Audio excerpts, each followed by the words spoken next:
complet, Dewi Nawang. Alors, je suis diplômée du collège nommé SMP 135, la période 1979 ou 1981. Je suis mariée avec un Français, donc j'habite en France.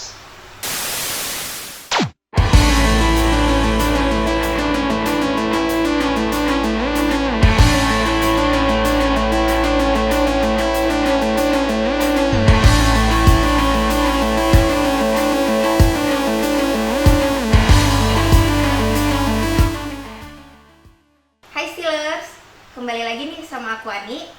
Kali ini episodenya spesial loh, karena kita mau video conference sama alumni Steel tahun 81 yang ada di luar negeri. Siapakah dia? Yuk kita call sekarang. Halo, Assalamualaikum Mbak Dewi. Waalaikumsalam. Halo, kenalin aku Ani. Boleh perkenalkan diri dulu? Nama saya Dewi Nawang, lengkapnya. Saya lulusan sekolah menengah pertama atau disingkatnya SMP Negeri 135, periode tahun 1979 sampai 1981. Saya tinggal di Prancis karena saya bersuamikan orang Prancis. Begitu. Jadi saya meninggalkan Indonesia tahun 1985.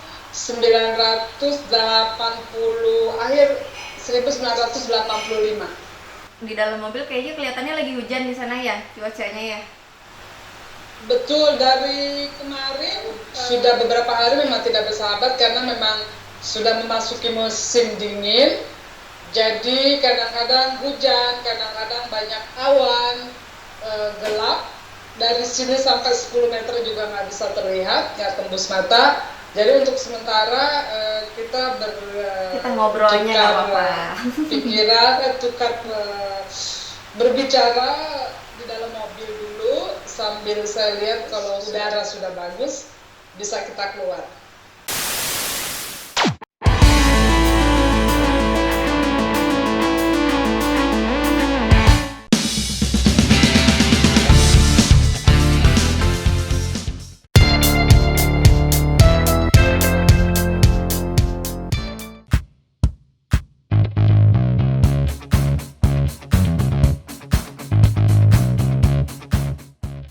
SMP nih di 135 punya kenangan yang susah buat dilupain, yang masih dikenang sampai sekarang. Boleh diceritain sedikit sama kita?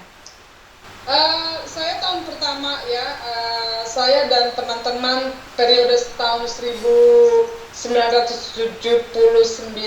sampai 1981 adalah generasi pertama di sekolah tersebut. Kita datang dari berbagai kalangan, berbagai tempat yang berbeda. Jadi kenangannya ya sekolahnya masih bagus, kondisi sekolahnya masih bagus, dan guru-gurunya juga masih muda-muda waktu itu. Waktu itu masih ada becak ya, masih ada becak. Jadi saya ingat saya tinggal di Jalan Cendani, di dekat Pasar Impres, di belakang Pasar Impres, di Jalan Cendani. Jadi dari rumah saya ke sekolah nggak begitu jauh, sudah ada jalan aspal, saya rasa waktu itu. Jadi nggak ada masalah. Kadang saya jalan, kadang saya naik becak, seperti itu. Tapi lebih banyak jalan. Kondisi waktu itu bagus karena semuanya mungkin karena generasi pertama. Cerita kenangan nggak enaknya sih nggak banyak ya. Saya pernah terlambat, terus saya naik ke tembok, loncat tembok, terus ketahuan tuh sama penjaga sekolah yang namanya Pak Solihin. Beliau orangnya kecil, beliau punya warung di belakang sekolah. Kadang-kadang kita suka ngutang dulu. Udah gitu ketahuan sama Pak Solihin, terus dilaporin sama guru piket. Saya dipanggil, saya disetrap, suruh lari-lari keliling lapangan di bawah terik matahari. Nggak tahu berapa putaran, lupa. Tapi enjoy aja ya, pasti kan waktu zaman sekolah itu SMP itu kan belum ada yang mengenal namanya gini banget, cuma celotehan di mulut aja ya Mbak Dewi ya. Tapi ngejalaninnya gitu. Tapi sendiri nggak tuh di Terus seterapnya gitu? ada kenangan keduanya, karena kan saya memang termasuk ke anak tomboy ya, dibilangin di teman-teman gitu.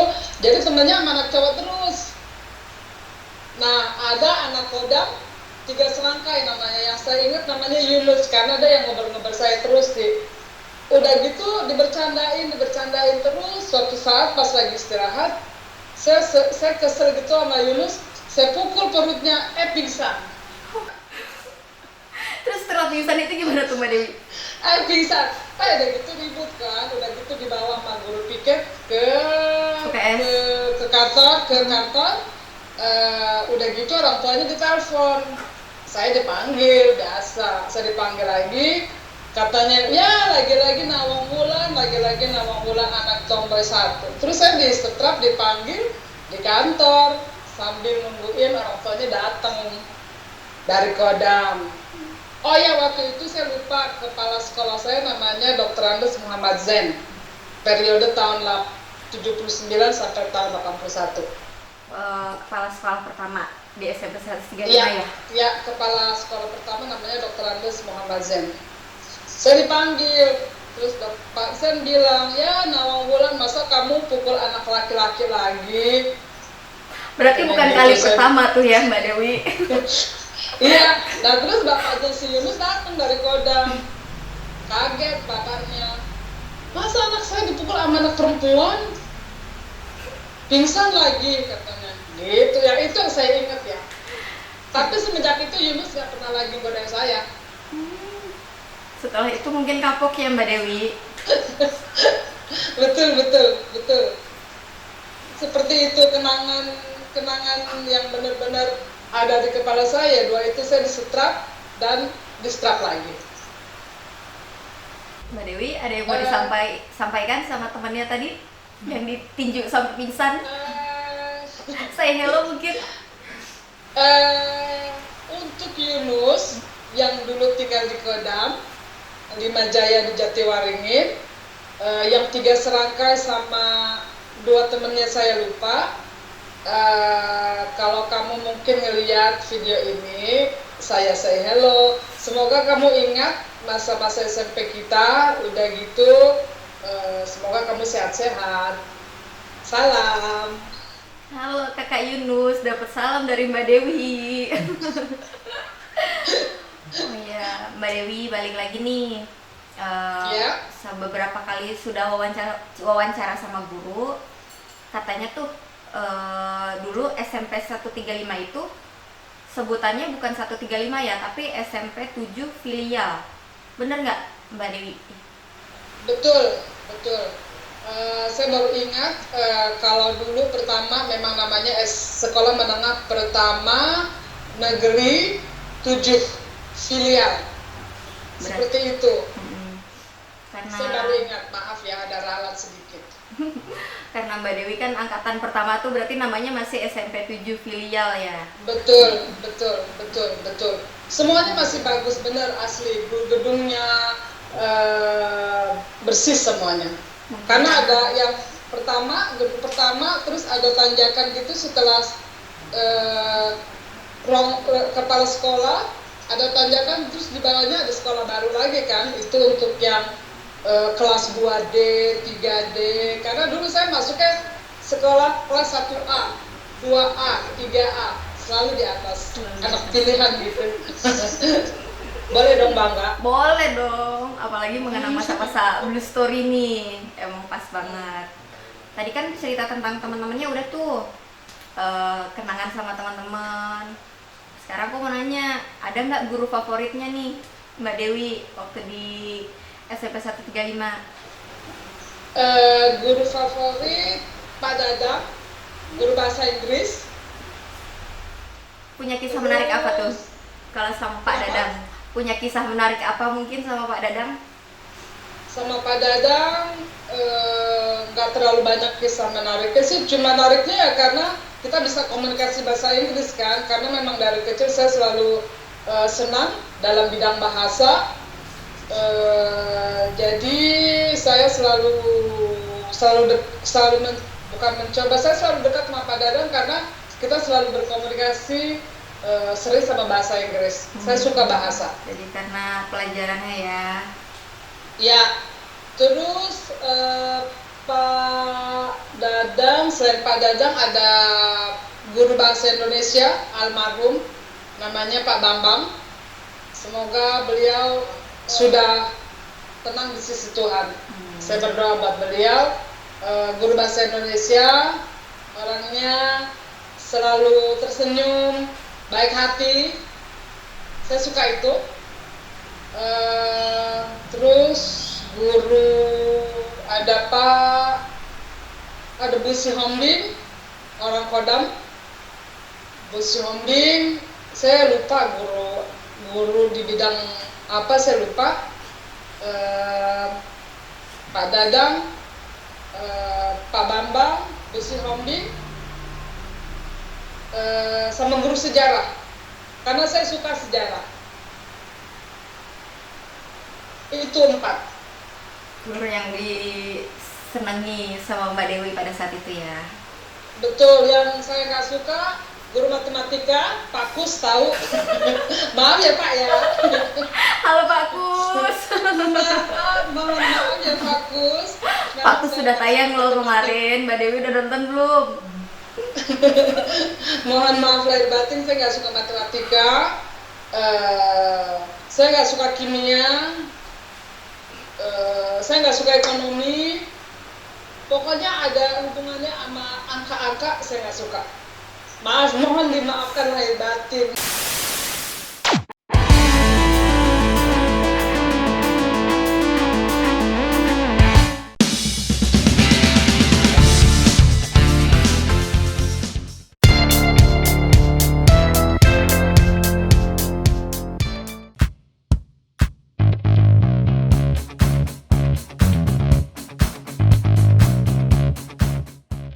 Masih punya satu pertanyaan. Di masa SMP seneng itu kan, tadi Mbak Dewi itu senang bahasa.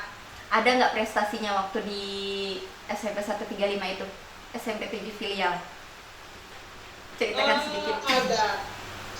Saya nggak terlalu banyak berprestasi di banyak hal, tapi waktu itu sehingga saya diadakan tes dari British Broadcasting atau yang disingkatnya BBC. Ada satu teman sekelas saya namanya Edi Winarto. Saya sampaikan hello untuk Edi Winarto. Dia pintar sekali bahasa Inggrisnya. Jadi Edi dan saya dulu diutus untuk mengikuti tes bahasa Inggris dengan BBC yang diadakan oleh BBC mewakili 135 SMP 7 filial. Dan Edi mendapatkan ranking pertama dan saya ranking kedua. Jadi perwakilan dari seluruh kelas Mbak Dewi dan Mas Edi tadi itu ya perwakilannya. Ya, Mas Edi Winarto namanya. Ya, cukup berprestasi juga berarti. Iya, saya nggak banyak berprestasi, cuma yang berprestasi di 1, 2 seperti itu. Saya suka nyanyi. Oh ya, boleh nyanyi sedikit dong Mbak Dewi. Kita mau denger suaranya Mbak Dewi nih. Nyanyi apaan ya? Lagu. Nyanyinya nanti aja deh. Pas di luar, nanti mungkin nunggu keadaan hujannya reda. Iya, mudah-mudahan.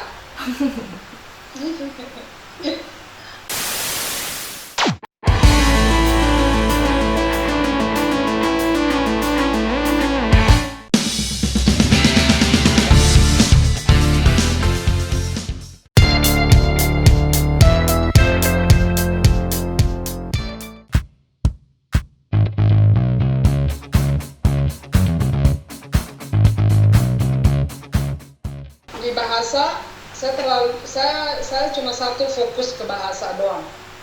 Karena memang dari dulu cita-cita saya ingin pintar di bahasa supaya bisa melanjutkan sekolah di SMA, di sekolah pariwisata, terus berkecimpung di bidang pariwisata.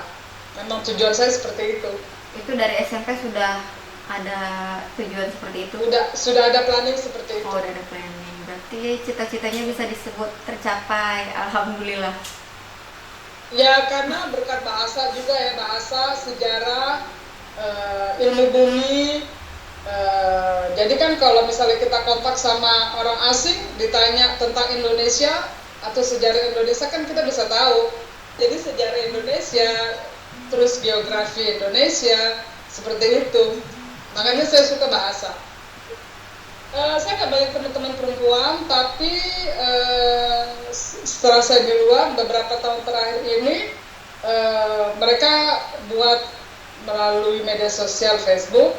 Ada anak kelas 2B namanya Rina Nuraningsih, Ibu Rina Nuraningsih yang sampai sekarang tetap baik dengan saya, yang menghubungi saya dan menanyakan ke saya kalau saya misalnya nggak keberatan, berbagi pengalaman.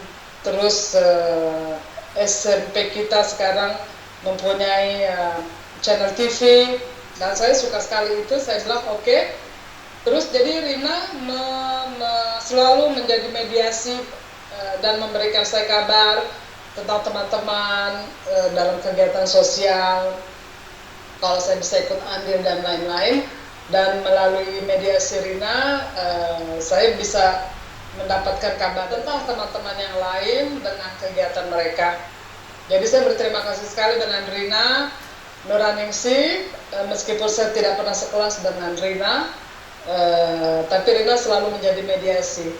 Dan terakhir saya pulang tahun 2011 saya pulang, diadakan reuni dari angkatan kita, tapi yang datang nggak banyak sih waktu itu. Saya senang ketemu setelah dari tahun 81 saya nggak ketemu, tahun 2011 saya bisa ketemu lagi dengan teman-teman yang lain melalui mediasi Rina. Dan bisa wawancara juga sama tim Still TV. Makasih Mbak Rina.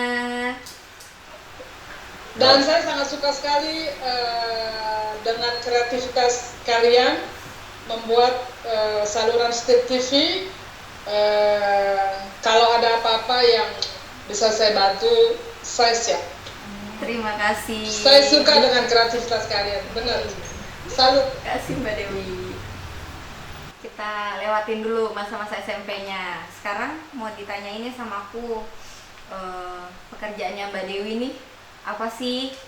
Terus sampai bisa tinggal di Prancis gitu, bisa diceritain Mbak Dewi biar kita semua tahu. Ya, seperti tadi saya bilang, berkat bahasa saya melanjutkan sekolah saya di bidang pariwisata. Saya pernah bekerja di Singapore Airlines di Jakarta, di Fayatur, di mana saya bertemu dengan suami saya di Singapore Airlines. Karena waktu itu perusahaan beliau ada seringnya membeli tiket dan lain-lain di Singapore Airlines. Terus saya ketemu dengan suami saya di situ dan saya menikah. Saya hijrah ke Prancis. Waktu saya tiba di Prancis, saya hanya bisa berbicara sedikit bahasa Prancis karena saya kursus melalui koresponden dengan sekolah Prancis di sini. Saya tidak pernah tinggal tetap di sini karena mengikuti pekerjaan suami yang sebagai kepala keuangan di perusahaannya, selalu pindah dari satu proyek ke proyek lain di negara-negara yang berbeda. Kalau boleh tahu di negara mana aja tuh Mbak Dewi? Ceritain sedikit pernah di negara mana gitu selain di Prancis sebelum menetap di Prancis ya. Oke, jadi setelah saya dari Indonesia, memang saya datang di Prancis tahun 1985, akhir tahun 1985. Setelah itu saya pergi ke Tunisia, saya tinggal di sana 2 tahun, di New Delhi, India, Di Athena, Yunani selama 7 tahun. Di Amman, Jordania selama 7 tahun. Kalau di sana saya mengajar sebagai guru karate. Karena saya juga mengikuti kegiatan karate dan kebenaran saya mendaftarkan diri di sini di Federasi Karate Prancis dan saya mengikuti pelatihan. Saya di sini dikenal sebagai guru karate juga. Dan saya terdaftar di Federasi Jepang juga. Itu negara-negara yang saya tinggal hampir dari 1 tahun. 1, 2, sampai 7 tahun, tapi kalau untuk keliling-keliling saya banyak. Saya nggak bisa sebutkan satu persatu. Karena banyak ya Mbak Dewi. Tapi Iya. apakah Mbak Dewi masih warga negara Indonesia? Masih. Masih. Karena meskipun saya warga negara Indonesia, saya tetap mendapatkan hak saya setara dengan warga negara Prancis. Karena di sini kalau kita melakukan atau mendapatkan semua yang mereka wajib kita lakukan seperti izin tinggal resmi, kartu kesehatan resmi karena kerjaan, tapi yang saya dapat dari kerjaan, surat-surat semuanya resmi, kita akan mendapatkan hak yang sama dengan penduduk sini kurang lebih dari pemerintah.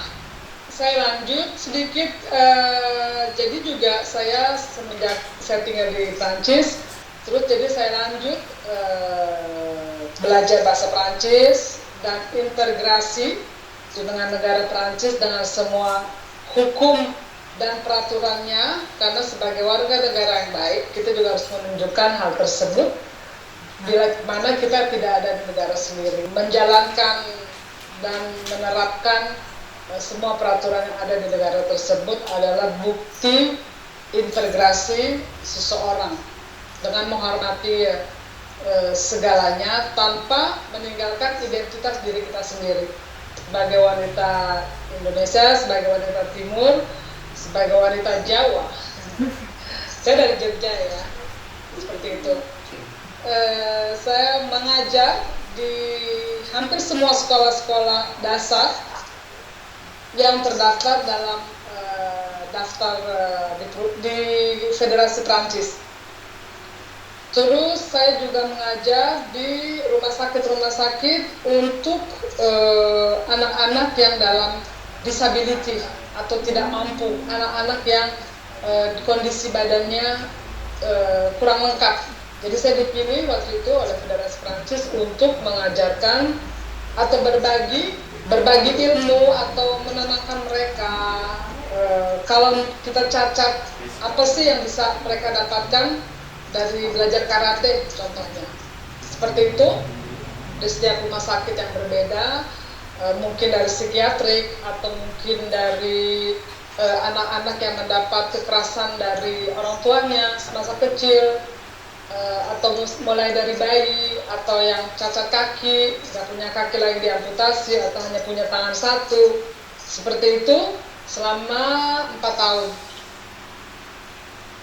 Itu periode pertama, dan saya banyak tersentuh di situ, yang membuat saya selalu berbicara kepada siapapun, kalau kita mau melihat, janganlah melihat selalu ke atas, tapi lihatlah ke bawah.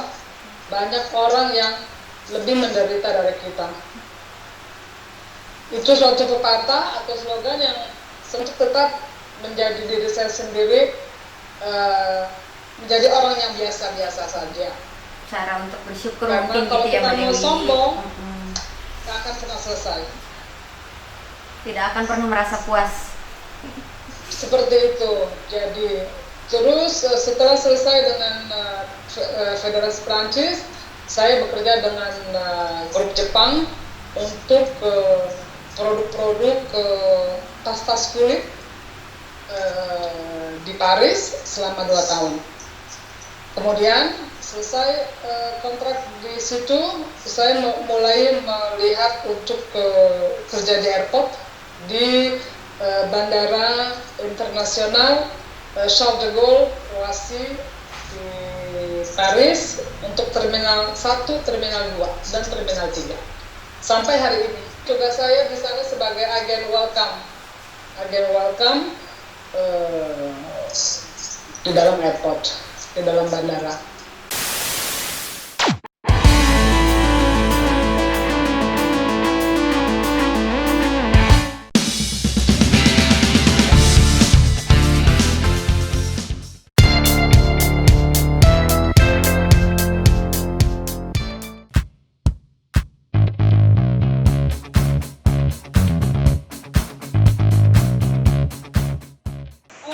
Saya ajak kalian sedikit jalan-jalan. Saya keluar dari mobil karena kebenaran hujan sudah selesai. Sudah reda, saya nggak bawa payung, nggak apa-apa. Jadi di sini tidak jauh dari rumah saya tinggal, sekitar 10 menit. Dan saya lanjut jalan.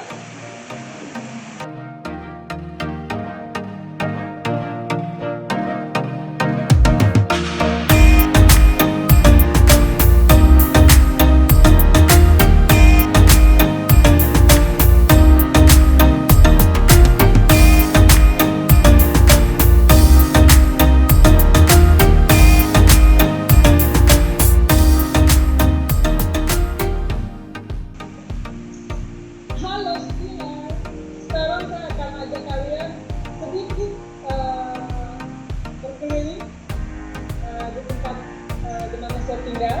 Saya tinggal di daerah utara Paris, kira-kira 20 menit dari kota Paris. Dan di daerah utara Paris ada danau, di sana ada kasino. Kalau musim panas di sini diadakan konser yang podiumnya ada di tengah danau. Mereka membuat podium ada di tengah danau.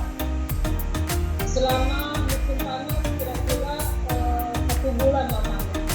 Jadi dari rumah saya ke bandara internasional memakan waktu kurang lebih 30 menit.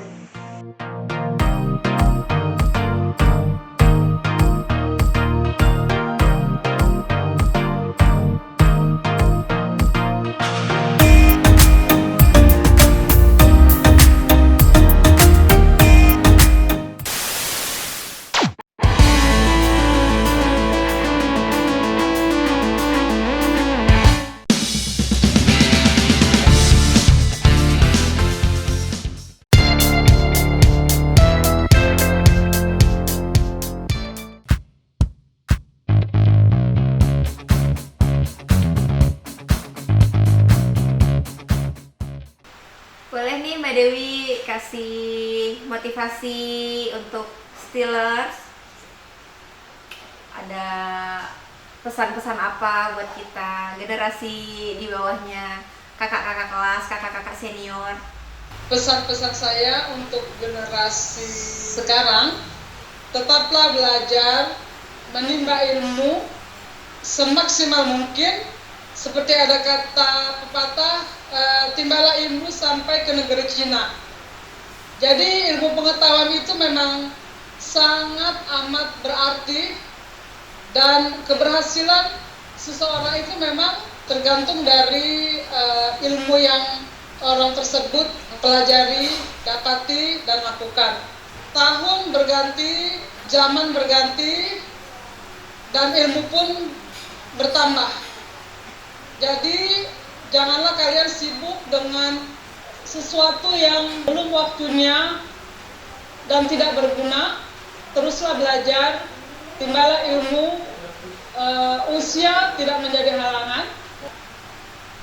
Saya juga senang untuk para alumni yang berhasil, teman-teman seangkatan saya seperti Pak Kresna Wasidanto yang menjadi timnya Pak Jokowi, ada Kalis yang menjadi ahli bedah, ada banyak lagi teman-teman yang saya maaf tidak bisa sebutkan, dan juga untuk generasi generasi selanjutnya yang saya yakin banyak yang berhasil di dalam ataupun pindah ke luar negeri. Semangat untuk para Steelers. Semangat Steelers. Kreativitas kalian saya salut sekali. Lanjutkan, semoga Tuhan melindungi kalian semua. Tadi pesan-pesan buat Steelers udah buat adik-adik generasi kita yang sekarang udah. Aku minta khusus nih buat Steel TV pesan-pesannya Mbak. Pastinya, karena berkat Steel TV saya bisa berbicara dengan kalian, berbagi kenangan, suka duka. Saya sangat senang dan sangat amat surprise atau kaget pas teman saya Rina Nurainisi berbicara kalau ada channel Steel TV untuk sekolah kita. Saya kaget sekali. Saya bilang, wow, bagus sekali gitu loh kreativitas kalian. Salah satu kreativitas positif yang sangat saya hargai, amat sangat saya hargai. Kalian buat satu kreativitas baru untuk membuahkan pikiran kalian untuk membuat stasiun TV. Jadi itu sangat amat saya sukai, senangi dan cintai. Terima kasih. Selamat buat kerja keras kalian, dan bila mana ada sesuatu yang bisa saya bantu, let me know. Oke, siap. Semoga Makasih tetap ya. sukses Iya, dan Mbak suatu Dewi. saat kita bisa bertemu. Amin. Insya Allah. Sehat-sehat Mbak Dewi.